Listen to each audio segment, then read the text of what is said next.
Migren kasalligi haqida gaplashamiz. Agar kimni boshi og'risa, sizga migren deb tashxis qo'yilgan bo'lsa, unda videoni oxirigacha ko'ring. Azizlarim, migrenga xos 5 ta top belgi. Birinchisi, har doim bilingki, boshning bir tomonlama og'rishi bo'ladi.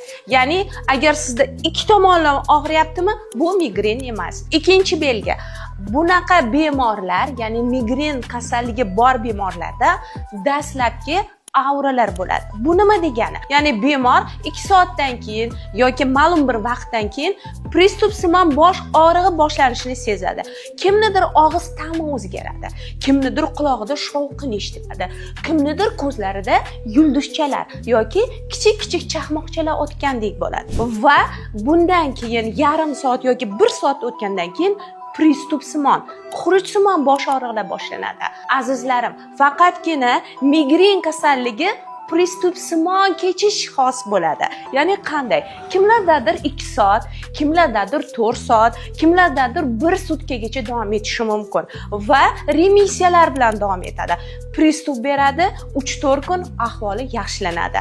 Yana pristup beradi, ahvoli yaxshilanadi. Va 4-belgi, aynan migren kasalligiga xos belgilardan eng asosiy belgilardan bittasi, bunday bemorlarga yorug'lik yoqmaydi.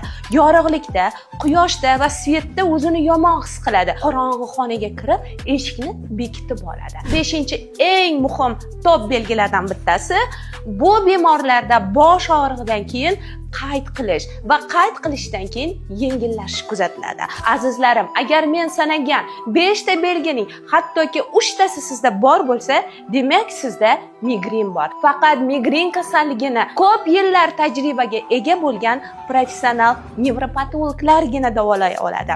Agar sizga ham konsultatsiya kerak bo'lsa, hoziroq quyidagi raqamlarga bog'lanasiz va sizni qabulimda kutaman.